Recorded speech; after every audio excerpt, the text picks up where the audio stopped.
unborn outside an abortion center in Oakland, California. So please welcome with me this dynamic Christian brother, Walter Hoye. I want to talk about medical apartheid. Yes, those are the notes. I think I can, yeah. Oh, thank you. And this is a subject that I get a chance to talk about in my community. So I thought I would give you a taste of what I get a chance to share in other places. But before I get started, I want to tell you that Dr. Byrne is a dear friend of mine. I was so excited that he asked me to come. He and I had a chance to work together in Oakland on the Hoye McMath case. And I have learned so much by being a friend of Dr. Byrne. I want to thank Bishop Grisada for being here. Alan, I love you. It's always good to see you. Mercedes, I'm going to have to talk to you some more. There's a lot I think we can do with what you are sharing in my community. I may have to repackage it a bit for my community, but the information is just rock solid. And I think there's perhaps a project that we could work on together. And Bobby, it's been a long time since Hawaii, and we need to go back. So I'm kind of enlisting you to get with Ann and Joe Scheidler and see what we can do about getting back to Hawaii. I've been following your work since then, and it seems like you just get more incredible year after year. So, God bless you. Maybe we can talk a bit more after all of this. Medical apartheid. Medical apartheid. Science without conscience is the ruin of the soul. Just let that sink in for a minute. Science without conscience at all is the ruin of the soul. I'm going to talk a little bit about past medical apartheids. And if you're interested, I have 3 separate articles that I've written about it. They're on my table. Thank you. And just take one. I'm giving them away. They're free. There's a whole lot more information there, but there are 3 separate ones, and I'd like to make sure that you've got all the information. What's good about these is that they're all footnoted, so the references are all there for you. All right, let's go to an example of past medical apartheid, particularly in my community. I want to talk about the Tuskegee syphilis study. By any chance, how many people have actually heard about the Tuskegee syphilis study? Great. I'm glad I'm in an environment where this isn't completely foreign. Let me just touch on this a little bit. The Tuskegee syphilis study is arguably the most infamous biomedical research study in the history of the United States of America. In 1932, the U.S. Public Health Service launched its study of syphilis in the untreated Negro male. They came to my community, and they were looking for black males, and they found us. While the study promised free medical care to hundreds of sick and desperately poor sharecroppers in Macon County, Alabama, the U.S. Public Health Service lied. Our government lied, boldly and publicly lied to the brothers, convincing them that they were actually being treated and not studied. This study had horrific ramifications all across the country, all across the medical industry, but in my community, it's something that we have never forgotten. we still have relatives that were victimized by this Tuskegee study in Alabama. And when I go back to Birmingham in Alabama, it's not unusual for me to have somebody come up to me and say, can you talk more about this? You know, my grandfather, my great-grandfather was a part of that study. And it has left us with an uneasy feeling with our own government and our own healthcare system. Let me go to another one. How about radiation experiments on Black Americans? How many have heard about that? I didn't think so. This one's a little more obscure. But let me read this to you. As far back as the early 1900s, doctors believed radiation could turn a black man into a white man.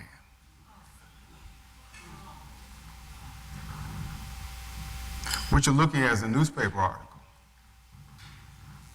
Birthmarks, blemishes of the skin, and even turning a Negro white with the magic rays of radium, the new mystery of science. This is an article here by a New York American newspaper ad, and it's dated Sunday, January 10th, 1904. Now, this was before the Tuskegee study, but you can see that we have a very, we don't have a lot of trust in our government when it comes to our health care. Here, in the case of Ebb K., a 55-year-old black truck driver became the first American to be injected with plutonium under the direction of the United States Atomic Energy Commission, the AEC, and the Department of Energy, DOE.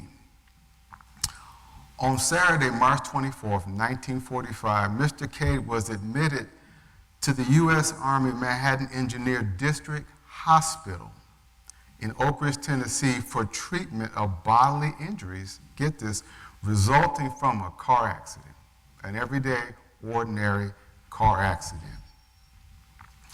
If I go on, the extent of his injuries were so severe that his doctors did not expect him to live. Nevertheless, Ebb was recovering miraculously. God was just good. However, the AEC found out about it, and they paid him a visit on Tuesday, April 10th, 1945. The documents show that Mr. K was injected with 0.29 microcuries of plutonium-239, a dose equal to 1,030 rems, or 41.2 times what the average person receives in a lifetime. In my community, we don't have a lot of trust in the government and in the medical community. Just like the Tuskegee syphilis study, Ebb thought that the doctors were actually caring for him.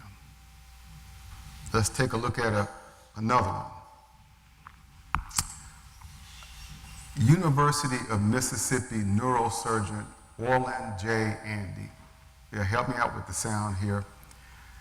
He's an MD, and he's a believer in psychosurgery. Are there any doctors in here? There's two doctors that I know of. Let me see your hand. I know one, I was talking to one doctor. Okay, another one. Okay, besides Dr. Byrne. Okay. Any of you guys ever heard of psychosurgery? You know what I'm talking about? Well, Dr. Andy performed many types of brain ablations, including the lobotomies, which is the destruction of the thalamus, which controls the emotions and analyzes sensations in the brain. He performed these on Black American children as young as 6. According to Harriet A. Washington, J.M., that's just what we'll call him for today, a black boy of 9 with normal intelligence, is described as hyperactive and aggressive by his doctor to make JM easier to manage at home, in the classroom, in the community. He is scheduled for brain surgery. Now, Dr. Bregan says this is the description of the surgery. Holes are drilled through his skull, and electrodes are passed deep into his brain to coagulate both sides of the posterior section of the forebrain and the emotion-regulating center of the brain. 9 months later, the operation is repeated on one side of the brain. At this point, Dr. Andy reports that JM's behavior is improved. However, a year passes and JM's symptoms reappear. He's still a handful, still aggressive, still hyperactive. So he's scheduled and subjected to more brain surgery. This time to the fornix and other portion of the brain's emotion regulating system. And as you and I would expect, JM is now even easier to manage. Lord have mercy. He's not hyperactive. He's not so aggressive anymore. Nevertheless, in the end, Andy admits that intellectually, somehow JM is deteriorating. I just can't imagine what this doctor was thinking. I just can't imagine what behavior Andy witnessed in a 9-year-old boy that moved him to repeatedly cut out portions of his brain. These are all examples of past medical apartheid radiation experiments on black Americans. Let's take a look at some modern day stuff, and I want to thank Dr. Byrne for sharing this. I was in Oakland, got a chance to actually be there at the hospital. We were encouraging everyone that was just driving by to just pray for Jihad, pray for Jihad. Well, let me give you a little bit of what happened there. The family of Jihad McMath, the Oakland girl who was declared brain dead in the wake of surgery for sleep apnea, but remains on a ventilator more than a year later, sued the Oakland hospital that treated her on Tuesday, alleging medical negligence. Jihad suffered cardiac arrest and was declared brain dead at the age of 13. Her doctor is at UCSF, Children's Hospital in Oakland. The hospital said Jihad died, said she died after she had her tonsils, Lord have mercy, removed. She died. Now, I don't know about you, but that raised a lot of questions for me as well as for every family member. Along with excess tissue that was also removed from her throat and nose. And so we were all wondering, oh my goodness, this was supposed to be about tonsils and now she's dead. Here's Jihad. Get a little bit of what she looked like then. We don't show pictures of her today. Dr. Byrne is so very good about that. But back then, this is her. I want you to get a good look at her. Beautiful young black girl. Now, the lawsuit filed in Alameda Court accuses Surgeon Frederick Rosen of recommending a complex and risky surgery. Now, for us, this is, bringing back memories. We're thinking, oh my goodness, this sounds like Tuskegee. Oh my goodness, this sounds like radiation experiments. Oh my goodness, this sounds like something we've experienced in the past. These complex and risky brain surgeries.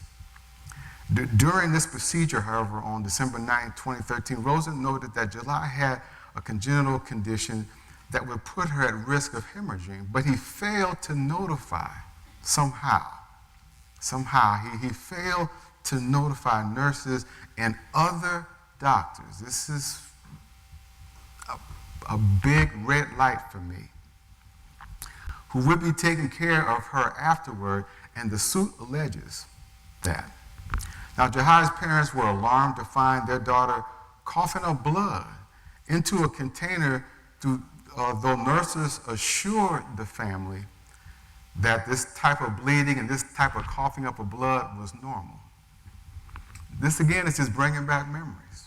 We're starting to wonder whether we can trust whether we can be in a hospital or not. Here she again. Now, under penalty of perjury, Dr. Alan Shimon, professor emeritus in neurology at UCLA, he signed on October 3rd, 2014, a testament testifying that Jahai McMath is not only alive, but now also awake. It was an amazing testimony. Jahai does not currently fulfill criteria for brain death on several grounds. First and foremost, there were videos and personal testimonies that made available to him of several trustworthy witnesses of her mother. Responsiveness leaves no doubt that Jahai is conscious and can not only hear but even understand simple verbal requests, much of which Dr. Byrne has already covered. Lord have mercy. Thus, the very first of the 3 cardinal findings in brain death, according to the American Academy of Neurology's practice parameters for determining brain death in adults and all other diagnostic criteria for brain death that have ever been proposed, for that matter. And I'm talking about coma or other unresponsiveness, is not fulfilled in Jahai McMath. This is an example of modern day medical apartheid. I just wanted to share with you some of these past cases, and again, this one particular case that I was a part of in Oakland, modern day medical apartheid. And again, I've written all of this and more in those articles I put on my table, and I would that you would take them and get a chance to read more about these cases in detail. But I want to give the presenters, the host back some time here so that we can keep this on track. Medical apartheid is alive and well today, and it has an impact in my community. It impacts us in such a way that we don't trust doctors and nurses that don't look like us.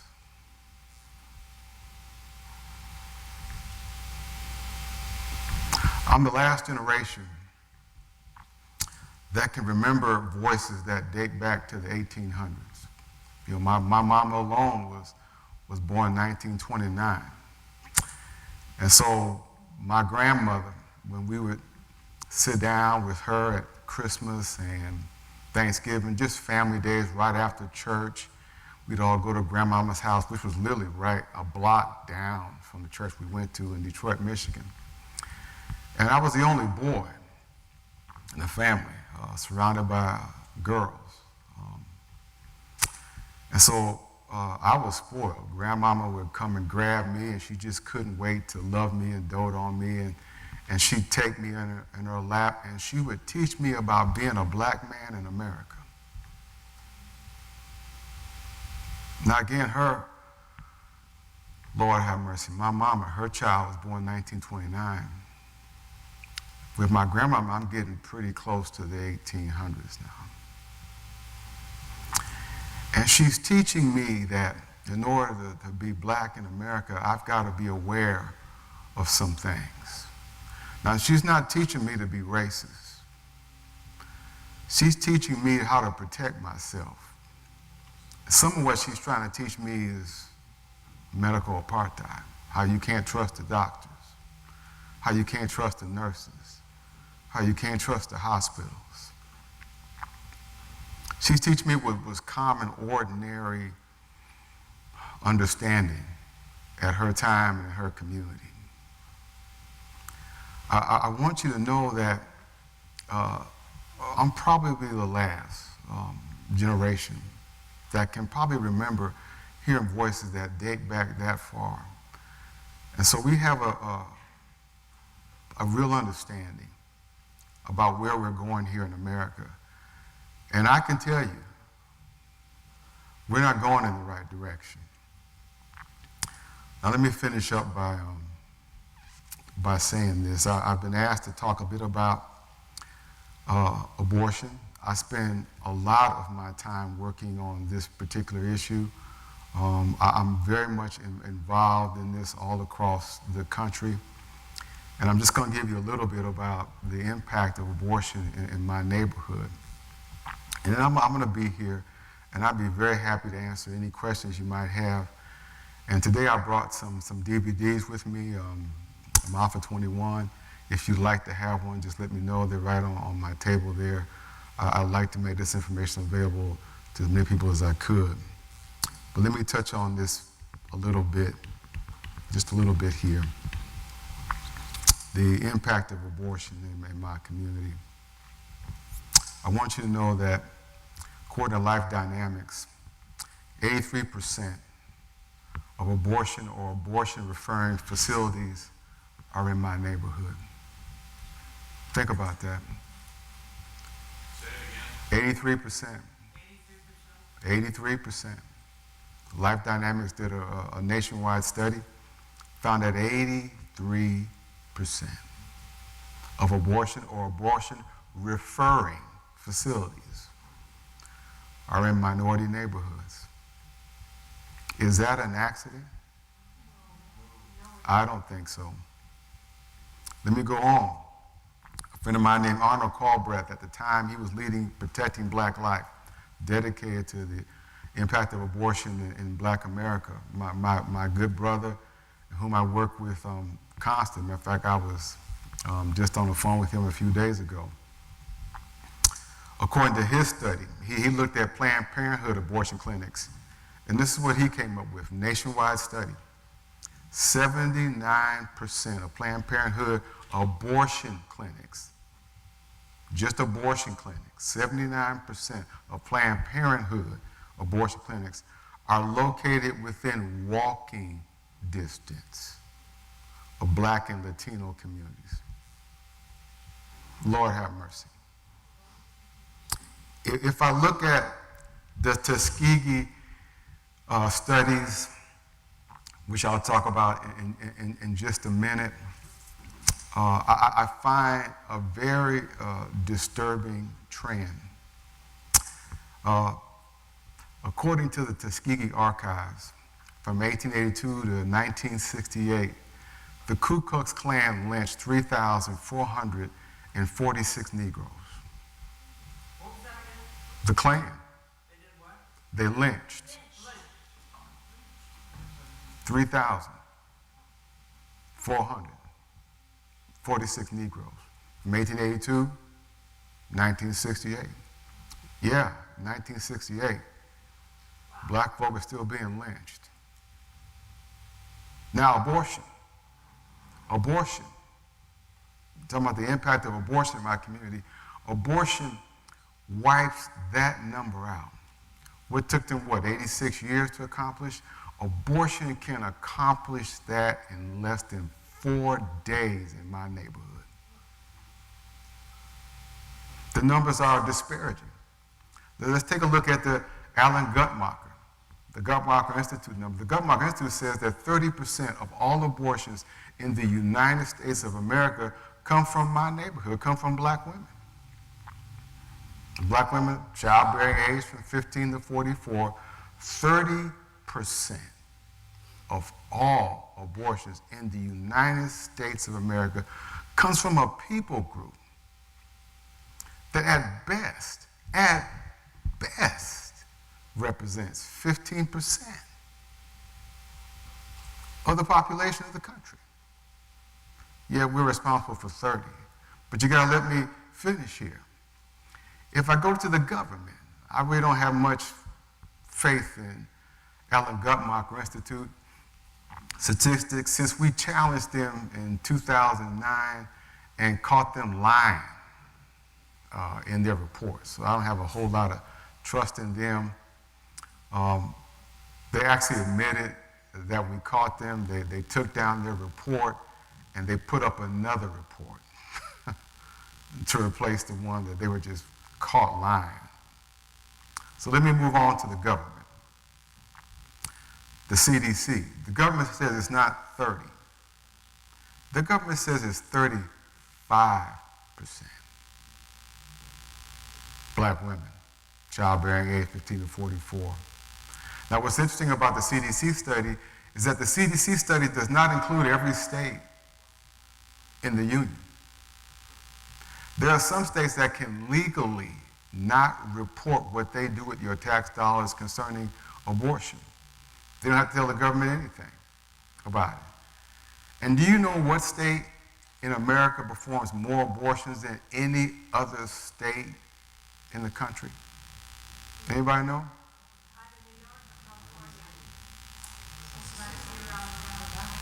I've heard New York, California, Mississippi, Alabama. Anybody else? Anybody else want to?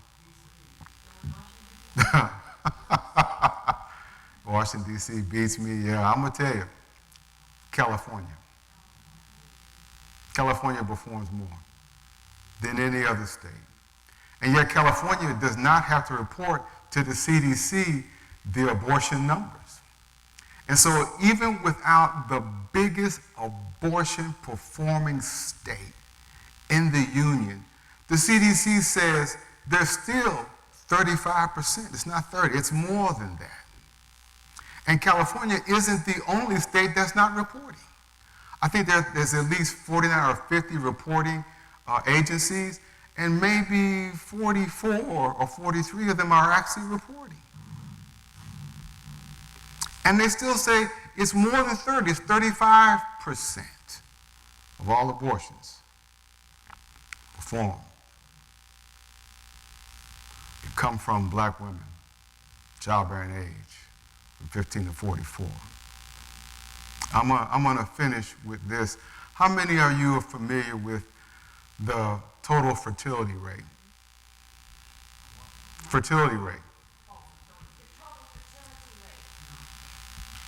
The fertility rate, 2.1, is a rate that says that these are the number of children women need to have so that the race or this people group will continue.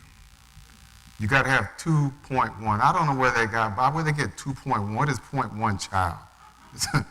What is that? But you got to have 2.1. Ladies, I'll let you work that one out, all right? 0.1. Lord have mercy. Now, I want you to know that since 2009, black Americans have fallen below the replacement level. We're now down to 1.9. To give you some perspective on that, let me just finish this up here. To give you some perspective on that, I looked at the earliest census data I could find, covering dates from the 1740 to 1800. I looked at the earliest I could find. And you know, they had statistically projected that in 1850, that the fertility rate for black women, for black Americans, was 7.9. Oh, but today, we're now down below the replacement level. Now, this struck me because I think this year, 2015, represents the 100th anniversary of the Armenian genocide. I mean, you're familiar with that? You know what I'm talking about? Many Armenians were just, 15 million were just slaughtered by a Turkish government. And so this is their 100th year celebration, and they were bringing attention to that. And they were asking us to remember 1915. 2015 is their 100th anniversary. And if you're somewhere in California along the Bay Bridge, I think at the Golden Gate Bridge, you can actually see a sign that says, remember 1915 Armenian genocide. They're doing a great job of trying to bring it to our attention. But there's a doctor there that studied irreversibility of the total fertility rate.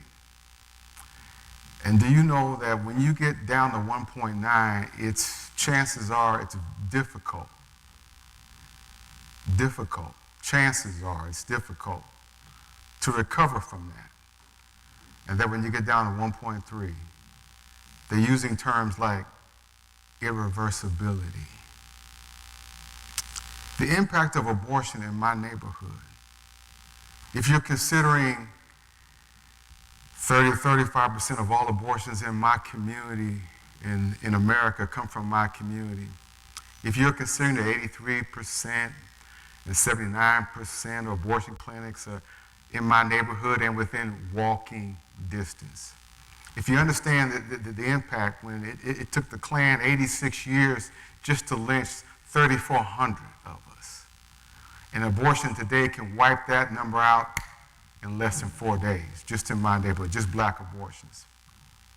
If you begin to consider that we're now below the replacement level, you're beginning to understand the impact of abortion in my community. I would solicit your prayers as we continue to work to make this information more public, more available, and to get the truth out. God bless you, and thank you very much.